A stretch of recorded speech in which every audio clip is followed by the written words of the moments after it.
Salut, c'est Philippe Écharou, je suis artiste marseillais et ça, c'est la Minute Med.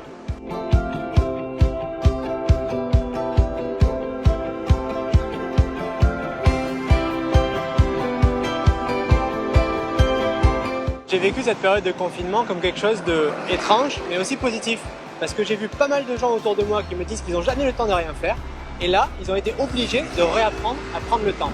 Et ça, c'est ce que je tire de positif de cette période.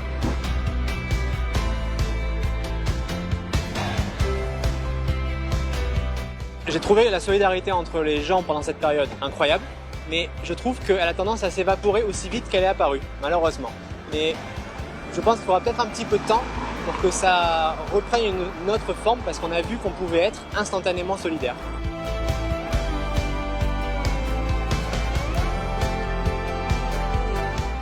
Alors moi, à la base, je suis photographe, portraitiste et j'ai choisi de faire du street art avec mon outil de prédilection qui est la lumière.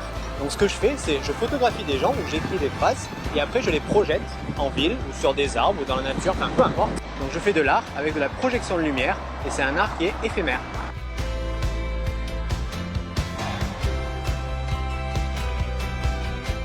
Alors cette période n'a pas fait émerger de nouveaux projets, mais j'ai projeté une phrase pendant le confinement, une phrase qui était plutôt positive, pour pareil donner une énergie positive à ce qu'on vivait. Mais par contre j'ai pu travailler sur des projets qui arriveront plus tard dans l'année.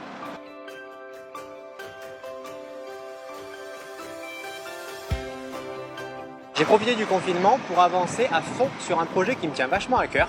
Une maison d'édition m'a demandé de faire un livre sur mon parcours, le petit minot de Marseille, qui finit par s'exporter ailleurs de la ville et même voyager à l'international. Donc j'ai beaucoup avancé sur ça, c'est un projet qui me tient à cœur et j'espère que vous le découvrirez rapidement à la rentrée.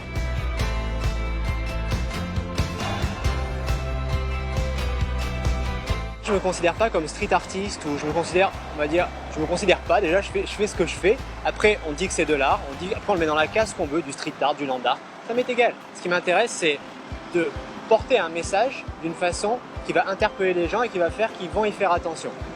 Diffuser un message positif ou une réflexion, ça m'intéresse. Après comment on l'appelle, c'est plus ma question à moi.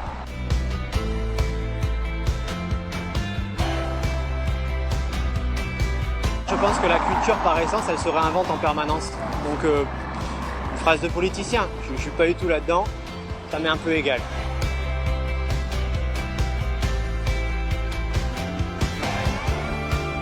Malheureusement rien d'artistique, il est très basique, c'est que je vois tellement de gens jeter des masques par terre, on en voit dans la nature, on en retrouve dans la mer. Je pense que jeter des déchets ou ta clope ou ton truc dehors, c'est catastrophique, mais jeter ton masque par terre, ça peut être criminel. Donc mon message, il est basique, c'est tu prends ton masque et tu le jettes dans la poubelle.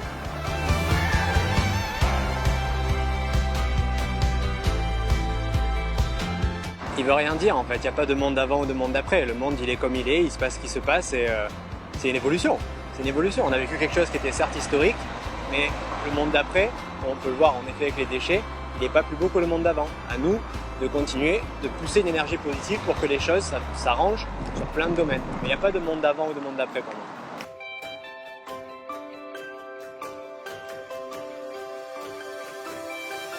Être artiste, c'est par définition une vie qui est quand même précaire, forcément. Et je pense qu'il ne faut pas oublier que si les gens rêvent ou écoutent de la musique, c'est grâce aux artistes. Et aujourd'hui, avec la crise du Covid, il y a beaucoup d'artistes qui sont en train de mourir parce qu'ils n'arrivent pas à créer, ils n'ont plus les moyens de créer. Donc faites-vous plaisir, faites des choses culturelles et dites-vous que ça fera vivre et survivre des artistes.